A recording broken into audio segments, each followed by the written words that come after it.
ભાવનગર મહાનગરપાલિકા દ્વારા કેન્દ્રના રાજ્યકક્ષાના મંત્રી નીમુબેન બાંભણિયાના હસ્તે 18.76 કરોડના ખર્ચે નવા સિટી બસ ડેપો વર્કશોપના કામનું ખાતમુહૂર્ત અને સ્વૈચ્છિક નિવૃત્તિ યોજના અંતર્ગત વારસદારોને નોકરી માટે નિમણૂક પત્ર એનાયત કરવાનો કાર્યક્રમ યોજાયેલ, જેમાં અતિથિ વિશેષ પદે મેયર ભરતભાઈ બારડ ઉપસ્થિત રહ્યા હતા અને મનપાના કમિશનર, મનપાના પદાધિકારીઓ અને આગેવાનો ઉપસ્થિત રહ્યા હતા.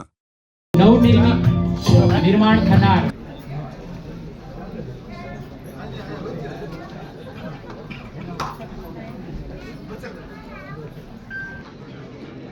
एक बेन ने काम बेन थोड़ा काम हुई बेन बस सांसद અને ભારત સરકારની અંદર નાગરિક અન્ન પુરવઠા અને ગ્રાહક બાબતોમાં રાજ્ય કક્ષાના મંત્રી તરીકેનો કાર્યભાર સંભાળી અને ભાવનગરને શહેર ભાજપના પ્રમુખ માનનીય શ્રી અભયસિંહજી ચૌહાણના રમાબેન ઠાકોરભાઈ સરવૈયા જીતુભાઈ ચૌહાણને નિમણૂક હુકમ એનાયત કરી અને એમને ભાવનગર મહાનગરપાલિકાના કર્મચારી તરીકે એમને નિમણૂક આપશે.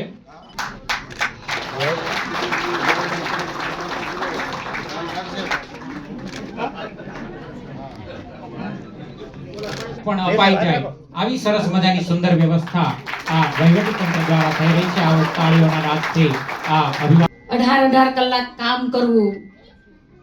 સૌનો સાથ સૌના વિકાસના મંત્રને લઈ અને વિકસિત ભારતની સંકલ્પના સાથે નરેન્દ્રભાઈ ખૂબ કામ કરી રહ્યા છે અને એમની ટીમમાં જ્યારે કામ કરવાનો અવસર પ્રાપ્ત થયો છે ત્યારે મારું તો ગૌરવ નહીં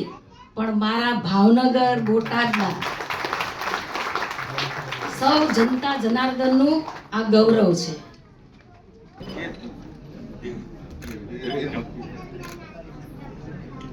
નિવૃત્ત લાભોના ચેક વિતરણના આ ત્રિવિધ કાર્યક્રમની અંદર ઉપસ્થિત સૌ માનવંતા મહેમાનોનું શબ્દોરૂપી પુષ્પથી હાર્દિક માનનીય ડેપ્યુટી મેયર શ્રી મોનાબેન પારેખ ના સ્વાગત, માનનીય કમિશનર સાહેબ શ્રીના સ્વાગત માટે આ વિકાસની જ્યોતિને પ્રજ્વલિત કર્યા પછી